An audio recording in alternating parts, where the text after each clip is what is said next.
Buying a home is one of the biggest financial decisions you'll ever make, but there are some common mistakes that could turn your dream purchase into a stressful experience. Today, I'm sharing the things that no one talks about, but every home buyer needs to hear. Mistakes that could cost you time, money, and peace of mind. Hey everyone, I'm Shakelia LeBlanc, aka the Loan Slayer, and your trusted mortgage advisor. In this video, we're going to have a real heart-to-heart.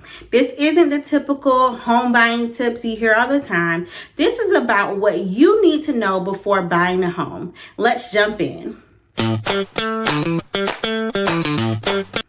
All right, so let's start with something I can't stress enough. Not having a budget that is based in reality and within your financial means. Here's what I mean. It's not just about what the lender says you're approved for. It's about what you know you can comfortably afford. When you get your pre-approval, that number might look good on paper, but lenders are only looking at certain obligations, which remember are debts like your loans, car payments, credit cards, and IRS debt. They don't take into account your life expenses, personal expenses. These could be things that have to do with your kids, like sports, daycare, school fees, lifestyle expenses like eating out, shopping, or vacations, including utilities and unexpected household expenses. Your lender is looking at your debt to income ratio, but that doesn't mean every monthly cost is included.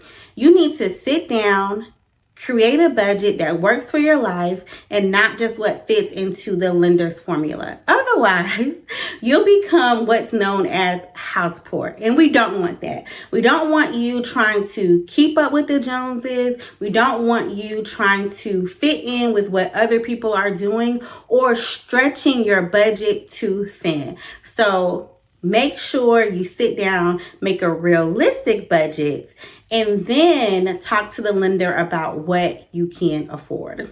Now, on the flip side, let's talk about those of you who only want to pay $700 a month for a mortgage.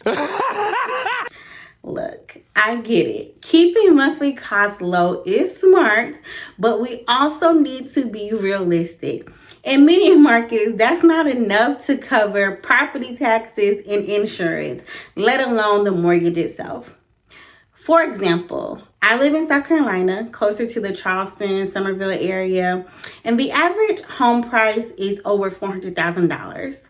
If you're purchasing a home at that price point, you can expect your monthly mortgage payment to be over $2,000, probably closer to $2,300, $2,500, depending on your down payment and the current interest rates. So going to a lender and saying you want to pay $700, $800, $900 just isn't going to cut it. Instead of starting with an unrealistic number, understand what your desired payment range actually looks like when all costs are considered. That way you can go into your search with realistic expectations and not miss opportunities because your budget doesn't align with current market realities. Another mistake I see all the time is home buyers trying to time the market. You might hear people saying, I'm going to wait until prices drop, or I think rates will go down in a few months. And while that sounds smart in theory, it often leads to missed opportunities. I can't tell you how many times in the last couple years I've been asked or told that the market is going to crash, yet it hasn't happened. The truth is, we can't predict the market with certainty. While you're waiting for the perfect rate or the perfect price or for the market to crash, other buyers are securing homes and building equity. If you find a home you love and it fits in your budget, now is the right time to buy. Don't let trying to outsmart the market keep you from your goals. Now, this next one is a big one. Getting information from unlicensed individuals and social media gurus.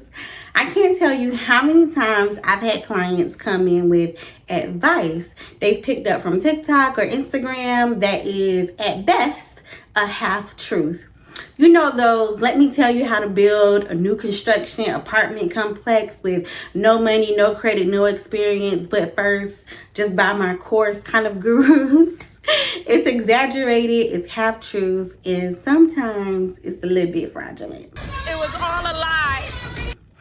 These people might mean well, some of them at least, but unless they're licensed and actually working in the industry, they don't know the full picture. Mortgage rules and guidelines change all the time, and your specific situation could be completely different from what someone is talking about online.